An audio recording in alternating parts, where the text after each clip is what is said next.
So we'll be reading from this book again, History and Culture of the Black Aboriginal of the United States by Dr. Clyde Winters. Now, if you've been on my page long enough, I have many books and different sources of different doctors or people who come to the realization of who we are in America. So we're on page 350, and it states Origin of FBA, or Foundational Black Americans. As a result of Negroes as the original elites of Europe, many Caucasians hated Black/African people because they were subjugated under the Black rulership, the Black monarchy. And this is how the Bible was spread across the world, through the Black monarchs of Europe, So this notion that the white man taught Black people the Bible, that's nonsense. That's narrative. That's not real history. Reading on, the whites brought their hate of Black elites in Europe over to the United States. And that's very true. Even to this day, there is a vitriol, a hatred, because some of them know the real history of Europe and what happened over there. And we see it through the heraldry. We see it through the depictions of the Moors, different family dynasties or whatnot. So right here we have the book by J.A. Rogers, Nature Knows No Color Line.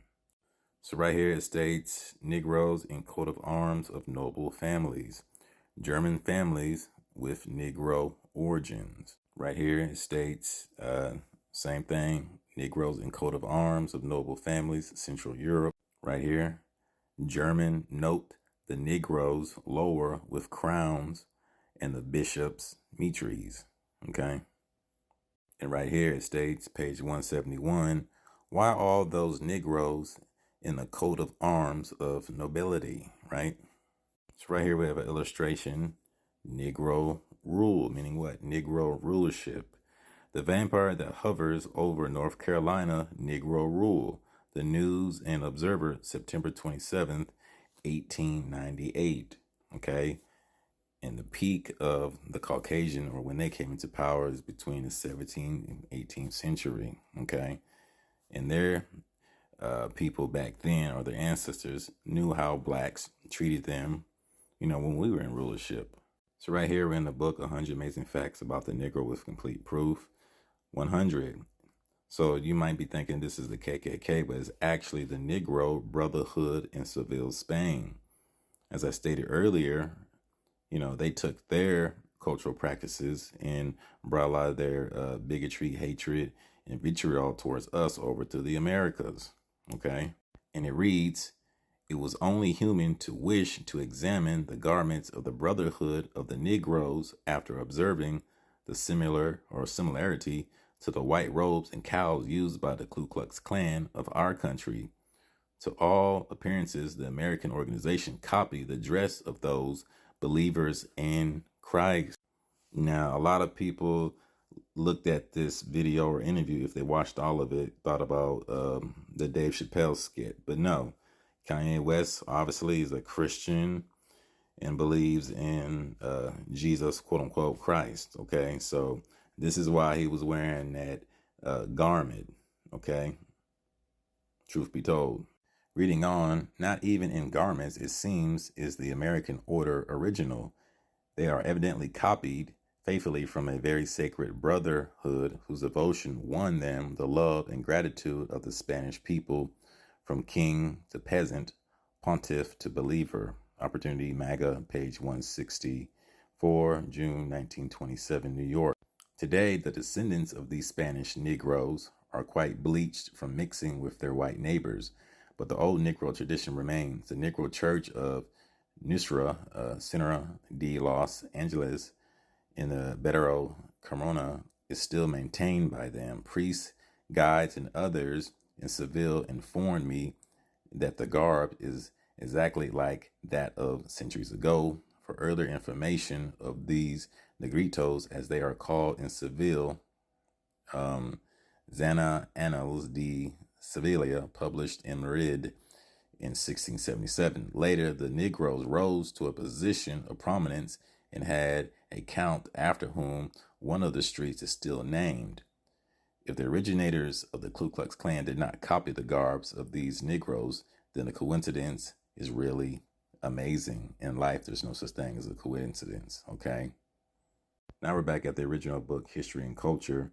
When these whites discovered the Americans were Black Indians, keyword Black Indians, they refused to respect Black Indians. To form a buffer group between blacks and Indians, whites gave favors to the Mongoloid Indians, who were made honorary whites. Whites took Black Indians' lands and labeled the original owners of these lands colored people, just like the enslaved Africans. Due to life on the plantation and life in the colored communities throughout the United States, and Black Indians and former slaves evolved into foundational Black Americans, okay, according to this text, okay. Maroons and Black Indians had intimate relations. The Black Indians often adopted Maroons in their communities and so forth, okay. And Maroons built their communities in bad lands and swamps where they protected their families from attacks. European settlers have been trying for years to separate FBA from the land. Black Native Americans who were not sold into slavery lost their nationality when settler administrators changed their birth certificates and other records from Native to Negro. Other Aboriginal FBA lost their heritage when the Dawes Commission changed the identity of Black Indians from Native American / Indians into freedmen on the Dawes roll. Okay. Reading on, it states Walter Ashby Peckler, 1861 through 1947, was a famous racist employing Virginia's Act to Preserve Racial Integrity, 1924.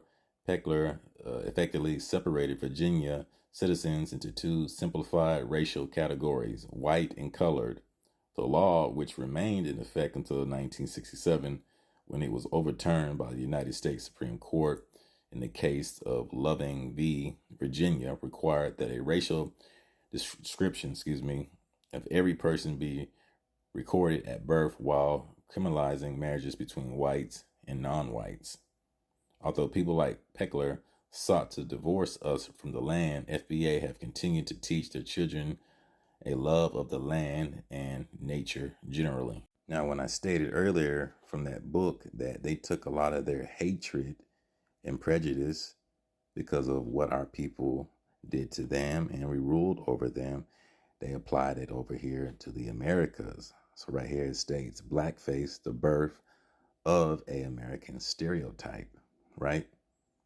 So, when you go back to Europe and you look at the heraldry and the crest, we were in rulership. We were venerated. Okay, we were nobility. We were pages, knights, squares, and everything under the sun. Okay, we had a higher functionality of society in those time periods. So right here we have some depictions of the Moors in Europe, of course. Now right here, we just seen in the previous clip or slide that they was using the blackface, as a mockery, okay? But look, the hoop earring, the red lips, broad nose, the curly kinky hair, okay? And the crown. Crown meaning what? Kingship, rulership. Here's another depiction of rulership or blue blood. Blue blood means black blood, okay? Blue man equals the black man. And of course, the etymology of Negro, black man equals blue man, okay? Avatars or, gods or celestial angels in the flesh. They look at us as proverbial gods, believe it or not. So right here we have the Kingdom of Sardinia flag, if I'm pronouncing that right, 1470. Okay. So a lot of you Negroes, you have descendants or family members that ruled over in these places. But of course, when you think of Europe, you think of mostly white people. When you think of Australia, most people think of so-called white people. Why? Because they've colonized or they changed history. They have not been in rulership for no thousands of years. And of course, to destroy that type of history, they'll use Marxism or racism, okay? So peace.